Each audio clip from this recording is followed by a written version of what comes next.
Good afternoon. Welcome. I know it feels like early evening because it's been so dark outside all day, but we're pleased to have you at home with Literati today. So thank you, all of you, for joining us. We're really excited to have this special story time for you with Deb Pilutti and Cathy Gendron. They're going to be reading their awesome new books, Old Rock is Not Boring and Trees Make Perfect Pets. You can purchase those books on our website. The same page that brought you here has links to buy both of those books. It also has some cool activities, some Old Rock is Not Boring activities, and also a tutorial on how to make your own volcano at home. Another thing you can do indoors today, but we hope we learn a lot today about rocks and pets that make us, and trees, excuse me, as pets, that make us think about the outdoors in a different way. So once we get some sun and go back out, we can look at the world anew. Just a reminder for parents and guardians to keep the videos muted if you can throughout the event. But we will have time for a Q&A after both books are read, and you can feel free in the chat function to ask questions or ask questions on behalf of our young guests, and I will ask them those questions at the end of the event. But without further ado, we're going to read Old Rock is Not Boring first. So without further ado, I'm going to turn it over to our friends, our special guests, and my neighbors, both in Ann Arbor, Cathy and Deb. And if you would like to do the applause reaction now to welcome them both to your homes and living rooms, feel free to do so. Hello, everyone. Thank you so much for having me. John, I'm not seeing myself in it. Cathy, are you seeing me? Yep. Oh, okay, good. I guess I'm just not seeing myself. But thanks for having me. And Literati, I really appreciate asking us to read today. Normally when I read at Literati, it's upstairs in the children's nook. It is so cozy. There are books surrounding us. We're sitting on the floor together, and it's a really nice time. But this is kind of nice too, because I'm inviting you into my home studio, and you get to see a little bit about where I work. If you look behind me, you can see that I like toys. I have a lot of toys around here and things that I like. Over here is where I do my paintings for the books. And right here, what I'm looking into is my computer, and this is where I write. So this is the space that I work in, and I'm glad that you're here today. I do want to show you one of my favorite toys, since we're talking about toys. This is my favorite T-Rex toy. It's got a mouth that opens and closes, so I think it's really cool. And see if you can see a little bit of inspiration when I read the story Old Rock for the T-Rex there. And you also might see a few rocks. I love rocks. Maybe you love rocks too. So one day I was drawing my sketchbook and I drew a picture of a rock. I drew this little rock here, just a tiny one, just a doodle. And I thought, I kind of like that rock, and I'm wondering, can I write a story about it? And I thought, that might be a boring book. Rocks don't do that much. But the more I thought about it, the more I thought, well, rocks are pretty cool. And so you can let me know if you think rocks are boring. I'm going to read Old Rock is Not Boring. This is the book cover, the book jacket. I don't know if you ever look under the book jacket of your own books, but this is called the case cover, and it's kind of like a little peek underneath. It's a different picture than the book jacket. Check out your books at home and see if your books have different case covers. I'm going to share my screen with you so we can look at a flat version together. So I'm going to do that right now. Bear with me. Okay. Share. You seeing it okay? Okay, cool.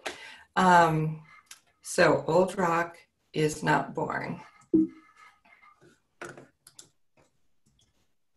And here again is the case cover, title page, and we start. Old Rock had been sitting in the same spot at the edge of a clearing in the middle of a pine forest for as long as anyone could remember, and even before that.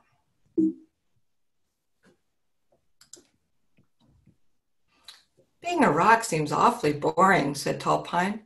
You sit in the same spot day after day, said Spotted Beetle. It's a very nice spot, said Old Rock. Don't you want to go anywhere? Asked Hummingbird. I've flown all over the world and sipped the nectar of exotic flowers. I would surely be bored if I could not fly. I flew once, said Old Rock. Gosh, said Tall Pine. How? Asked Spotted Beetle. Rocks don't fly, said Hummingbird.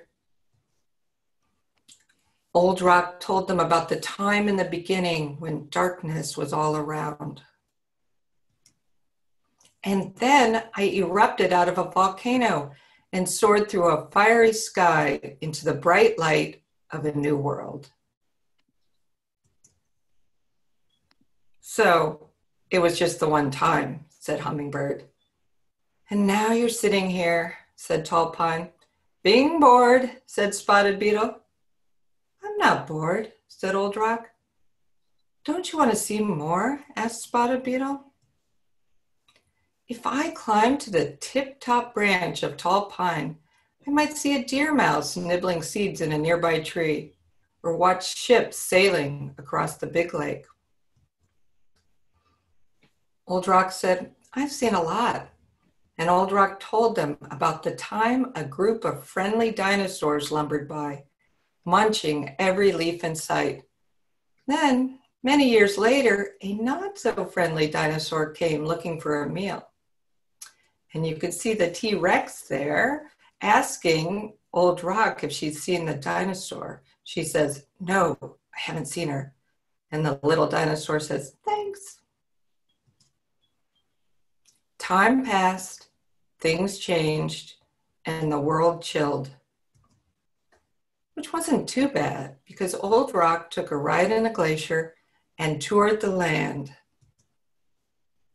Once the glacier melted, it left me perched at the top of a ridge, and I could see the place where the sky touches the earth. My, you have seen a lot, said Spotted Beetle. How unusual, said Hummingbird. Yes, but that was ages ago, said Tall Pine.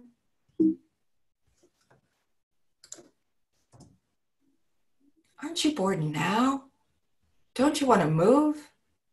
My limbs flutter gently in a breeze and dance wildly when the wind blows. I've never danced, but I'm pretty good at doing somersaults, said Old Rock. Old Rock revealed that after teetering on the ridge for a while, the ground rumbled, and I tumbled and stumbled down, down, down into a valley.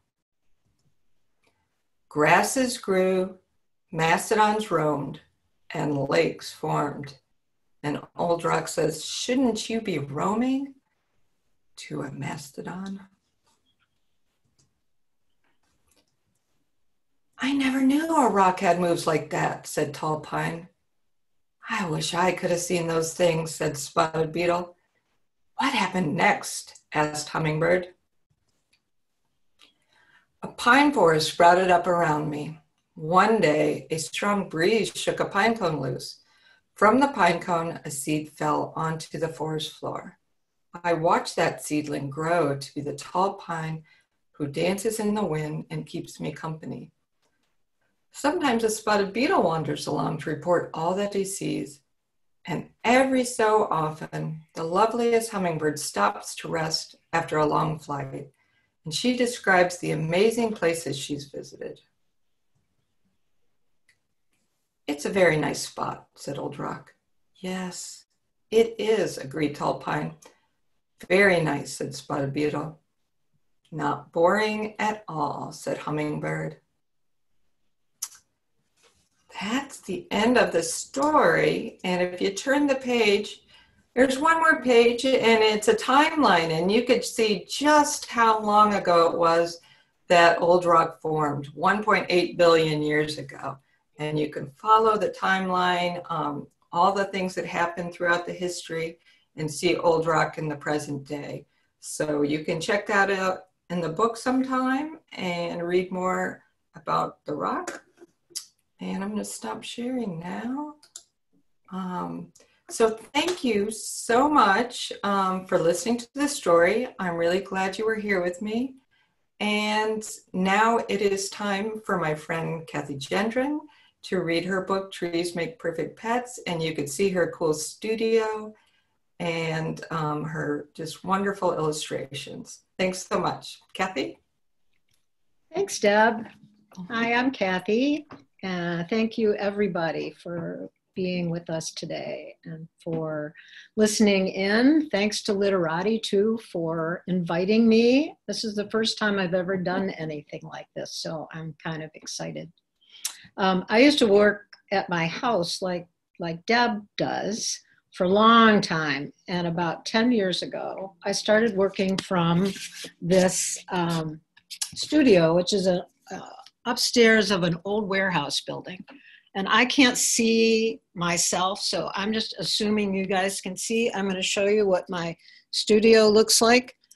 And you can see on the wall over there that I haven't taken down the pages that show what the book was looking like. Those are all sketches so that I could see how they were flowing together.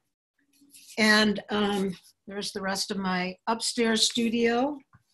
And I couldn't figure out how to draw Fido, who's Abigail's pet, in my imagination. So I built a tree, and I wanted to show you this. This is a Sculpey tree that I made before I started drawing any of the pictures. And I did it so that you could see what the top of the tree looked like a bird would look. And then you could also see what a worm would see down on the ground. So I used this tree the whole time I was drawing to make sure that the tree looked like a real tree. I also did a sculpture of Abigail in the same way. So this is Abigail. And when I needed to show her from the side or from the front or from the top, I had something to look at. So I do that quite often when I'm doing my paintings and my drawings, because my pictures look pretty real. They look like the real characters. So I'm going to get started here. Give me a second to screen share, and I'm going to read like Deb did, flat. So I assume everybody can see this, right? I'm gonna open up my window a little bit. All right, Trees Make Perfect Pets. This book was written by somebody else. It was written by a man named Paul Sajak, who's a wonderful writer and a really funny guy. And it's illustrated by me, Cathy Gendron.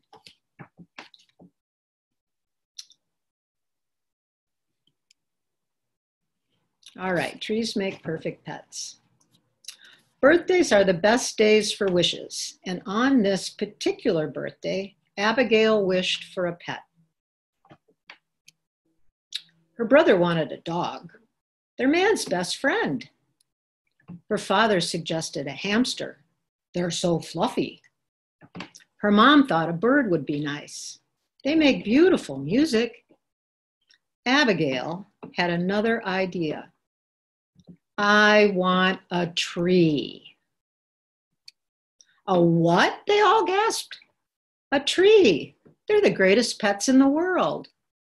But a tree isn't a pet, her mom argued.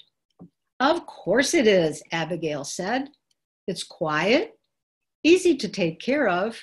And can you name another pet that actually helps you breathe? Family was stumped. Abigail ran to the car. Let's go adopt a tree. Abigail searched the nursery and found her tree. He looks friendly. It's a tree. They're all friendly, her brother complained. I'll name you Fido. You and I are going to be best friends. Abigail and Fido were always together. Shouldn't trees sleep outside? Her father asked. Fido would be lonely without me. Abigail took good care of Fido. She watered him, sang to him. They loved going on long walks. What are you doing? Her neighbor asked. I'm taking Fido for a walk. That's a tree. Trees don't go for walks. This one does. He's my pet. A tree is not a good pet. Cats are much better. Oprah Whiskers can cuddle. Fido loves a good hug. Oprah Whiskers can do tricks. Stay, Fido. Good boy. Oprah Whiskers keeps me warm at night, but Fido keeps me cool during the day. Have it your way, but a tree isn't a real pet. Abigail took Fido to the dog park. She knew it was important for pets to socialize, but some didn't agree. I'm sorry, this park is for dogs. Fido is a dogwood. That doesn't count. He's very friendly. His bark is worse than his bite. Sorry, actual pets only.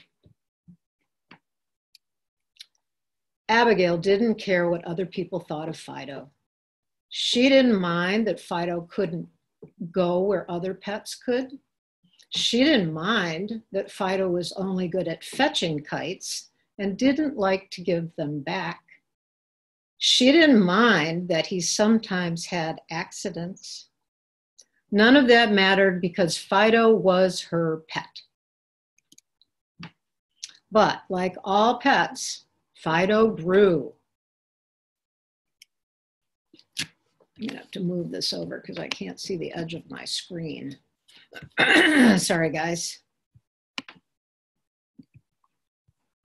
Oops. Walks became more difficult. Fido was in a tight fit in her room at night, and the breakfast table became crowded.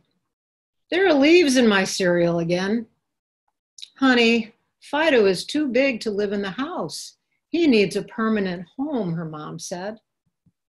But Fido is my friend. Where would he live? Outside.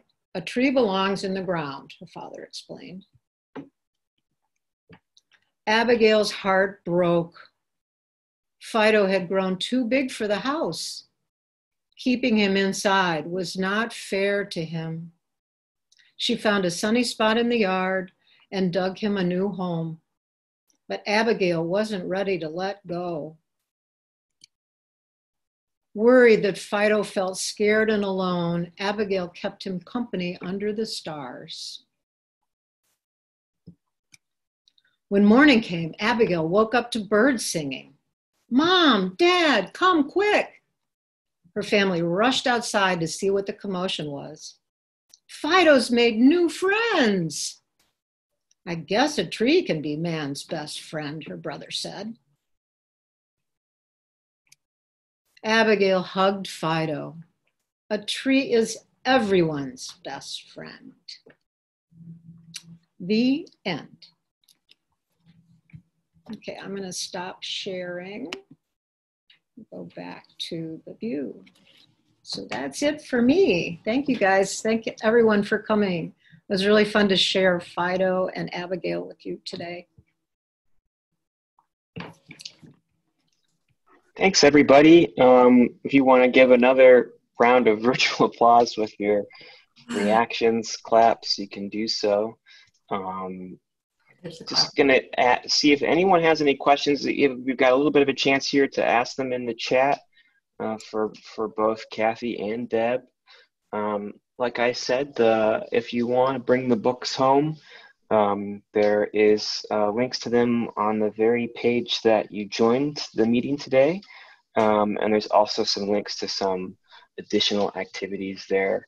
Like I said, there's an instructional video about volcanoes. So if you want to make your own volcano day, kind of a messy but very fun, as I remember, project. We've got a question from Connie for Cathy. Did you decide how the tree should look before you modeled it? I did. I rode my bike around Ann Arbor. It was in the fall when I found out I was going to do the book. And I rode my bike around and took pictures everywhere of trees. And of course, because Fido is a dogwood, I concentrated on dogwood trees. So I did lots of research, and I did a sketch of what the tree would look like before I made the sculpture. So yes. Great. And there's a question for both Cathy and Deb. How did you both get into illustrating for children's books? Is this something you always wanted to do? Thanks for asking. It's something I didn't know I always wanted to do. I was a graphic designer for a long time, and I always loved reading, and I love my memory of the kids' books I read, and I loved books. And eventually when I started reading them to my own children, I thought, oh, this is what I love. And so, but it took a long time. It took a lot of sending samples, writing, rewriting, many years. But I love it. How about you, Cathy? Yeah, I didn't know that I always wanted to illustrate children's books when I was little, but I knew when I was little that I wanted to be an artist. That started from the time I was about 10. And that's what I thought about all the time. I painted and I drew all the time. And in grade school and high school, I got a reputation for being the artist. So I went to art school, and most of my life I've been illustrating, but for other things. So book covers, magazine stories. I did a mural. I've done a lot of other things, but I'm a huge reader. And when my son Ian was born, I fell in love with children's books, and I have dozens and dozens and dozens of children's books. And so it was when Ian was born 30 years ago that I said that someday I would be a children's illustrator. So when I decided to do it, I found somebody who would represent me. I joined an organization, and it still took about 5 years for me to get my first book. So thanks for asking. I hope that I get more. I just love doing this. It's really fun. So thank you. Quite a couple more questions. This is from Lori for Deb. Deb, did you know a lot about dinosaurs and rocks before you made this book? What was your research process like? Hi, Lori. Well, I like dinosaurs and rocks, and I didn't know any more than the average person about them. So first, I asked my son Jack a lot because he studied environmental science and seems to remember every little fact about rocks and dinosaurs. And he was sort of my go-to person at first. And then when I got more into the book, I talked to my neighbor who is an evolutionary biologist. I talked to a geologist and a couple other people at the University of Michigan. Luckily, we live in a town where you can go to the museum here or go to the University of Michigan and find people that know about dinosaurs and rocks just to ask those questions. Plus, checked out a lot of books from the library on glaciers and ice ages. It was fun. Great. And then there's a question for both of you, which is, well, actually, I'm going to save that question for last, and I'm going to go to another new question, I think, for both of you. Do you both go through a lot of sketch attempts before settling on how you will depict a certain page? This is a question that I had. Is it difficult not to get attached to the initial work or direction? So are there some pages that you sort of completely redo? Maybe how many drafts do you go through? I think for some of our young viewers too, it might be interesting to know that sometimes our authors and illustrator friends have to do many, many attempts or tries at the book to get it just right. So true. I went through many written drafts, of the writing. I can't even count. And I do a lot of sketches and rework those. And you work with someone, you work with an art director, you work with an editor, and you might think you have things perfectly figured out. And then, you might get comments back from that person and said, well, can you change this? Did you think about this? So lots and lots of versions. And then even the final, with this particular book, there are some pages I repainted 5 times. I mean, it just took a long time. It's cool. Yeah, I went through lots and lots and lots of sketches too. I have not written a book yet. So I didn't deal with an editor. I dealt with my art director, and he sent me how many words were going to be on each page and what page they were going to be on.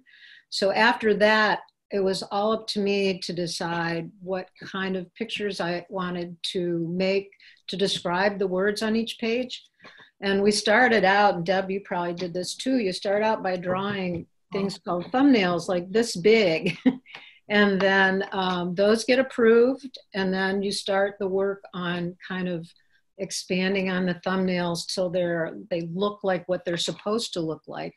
And then those go to the art director, and he or she says, well, fix this, or maybe this is the wrong way to look at that page. And so then you do it again. And then in between each one of those stages, I probably drew for each page maybe 15 different or not so different drawings before I got to the final one. Mm-hmm. So lots and lots and lots of trial and error. Mm-hmm. Yeah. Thanks. We've got I think we have time for one last question. And that question for both of you is, are you working on new books now? And my add-on to that is, if so, what can you tell us about them? I'm working on ideas for books, in that I don't have a book written or an idea yet. I'm sort of looking at about 10 different ideas that I want to kind of zone in on and try to write something. But I do have a book coming out in the fall, and it's called 10 Steps to Flying Like a Superhero. So I finished the art for that about 6 months ago. Cool. Mm-hmm. I've never written a book, so I'm in between other illustration assignments. So I'm working on ideas for a couple of books. I have some mural work to do this summer. That'll keep me a little busy, a lot busy. But in between, my family lives in New Orleans, and I'm sort of obsessed with the bayou, and I have several kind of sort of story ideas that I'm working on. And also I grew up in a huge family, and we still are very disorganized, and getting us anywhere as a group was an unbelievably tough task. So I have a little story in my head about a family outing based on my family. That's what I'm working on. Sounds great. That's great. Well, maybe I'll just ask one more selfish bonus question, which is, are there any recent picture books, selfish for Literati, are there any recent picture books that you're really excited about, or recommendations you have to anyone who is here with us today, who is interested in some more books beyond the 2 wonderful books we heard today? Books by other authors? Yeah, any recent picture books that you're jazzed about. Okay, there's 2. I'm trying to remember the name of it. Well, Pluto Gets a Call by Lori Keller is one.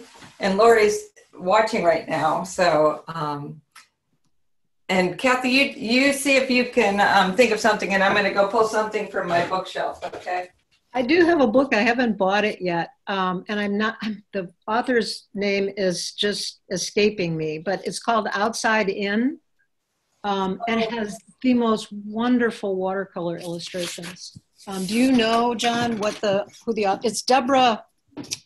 Can't think of her last name. Can you remind me of the title one more time? Outside In. Outside In. And there are several Outside Ins, but I'm looking through my. Yeah, Deborah Underwood. Underwood, yes. Oh, I love that book. And I've just put both the books that have been mentioned in the chat, and they're available from our bookstore. Pluto Gets the Call. I couldn't find my bear book, but this one's pretty awesome. Pluto Gets by Adam Rex and Lori Keller. I can't think of another one. I have plenty, but I'm not good at coming up with things on the fly, so I'm forgetting. Well, two more is great. We've got 2 more books that people can check out. Both books are available online. Lori Keller's book you can actually now pick up from our store curbside if you'd like. Mm-hmm. So if you are taking any rainy trips to the grocery store or something today, you can order that and swing by as well. Let me say 2 more books. Sure. Yeah, absolutely. So, Heidi Sheffield, Brick by Brick, just came out. Heidi Sheffield. It's a beautiful book. And then Are Your Stars Like My Stars by Leslie Helikowski. I second both of those choices. They're both really nice, and Michigan author illustrators. Yeah. Thank you both. Thank you all for joining us today and listening to these wonderful books and reading along with us. Once again, you can find these books and more on our website at literatibookstore.com. We hope you all have a great afternoon and head back outside when it's a little bit sunnier and warmer with newfound fascination for our rock and tree friends. So thank you all for being here. Have a great afternoon. And we've got more storytime events coming up. You can check our website, literatibookstore.com/event for more. Take care, everybody. Thank you, everybody. All right, thank you. See ya.